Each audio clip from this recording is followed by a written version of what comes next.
দেবকে আমরা এতদিন অভিনেতা হিসেবে দেখেছি, কিন্তু এবার সেই দেবই ক্যামেরার পিছনে।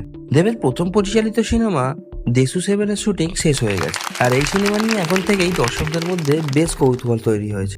সবচেয়ে বড় ব্যাপার, এই সিনেমায় দেব শুধু অভিনয়ই করছেন না, পরিচালনার দায়িত্বও তার নিজের কাঁধে নিয়েছেন। আর দেবের সঙ্গে আবার জুটি বাঁধছেন শুভশ্রী গঙ্গোপাধ্যায়। বহু বছর পর এই জুটিকে আবার বড় পর্দায় দেখতে পাবেন দর্শক। তবে এখানেই চমক শেষ নয়, এই সিনেমায় রয়েছেন অনির্বাণ ভট্টাচার্য। অনির্বাণের মতন একজন অভিনেতা দেবের প্রথম পরিচালিত ছবিতে গুরুত্বপূর্ণ চরিত্রে থাকায় সিনেমাটার প্রতি আগ্রহ আরও বেড়েছে। এছাড়াও ছবির কাস্টে রয়েছেন প্রিয়াঙ্কা সরকার। অর্থাৎ দেব, শুভশ্রী, অনির্বাণ এবং প্রিয়াঙ্কা। কাজটা একেবারেই হালকা নয়। আর সবচেয়ে ইন্টারেস্টিং বিষয়টা বলেছেন স্বয়ং শুভশ্রী। শুটিং শেষ হওয়ার পরে দেবকে নিয়ে একটি আবেগঘন বার্তায় শুভশ্রী জানিয়েছেন, পরিচালক হিসাবে দেবকে দেখে তিনি শুরুতে কিছুটা অবাক হয়েছিলেন, কারণ অভিনেতা দেবের মধ্যে যে পরিচালকের ভাবনাটা রয়েছে সেটা তিনি আগে এভাবে দেখেননি। কিন্তু ছবির কাজ যতটা এগিয়েছে, অবাক হওয়ার জায়গাটা বদলে গিয়ে সেটা তার কাছে অনুপ্রেরণায় পরিণত হয়েছে। এখন প্রশ্ন হচ্ছে, অভিনেতা দেবকে আমরা অনেকবার দেখেছি, কিন্তু পরিচালক দেব কেমন ছবি বানিয়েছেন?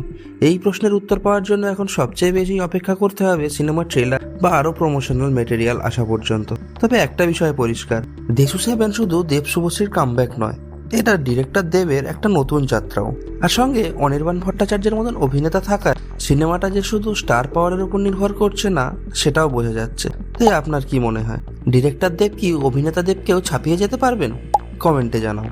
আর এমন বাংলা সিনেমার লেটেস্ট আপডেট, ট্রেলার রিভিউ আর মুভি রিভিউ পেতে শ্যাডোফ্লিক্স বাংলাকে সাবস্ক্রাইব করে রাখুন।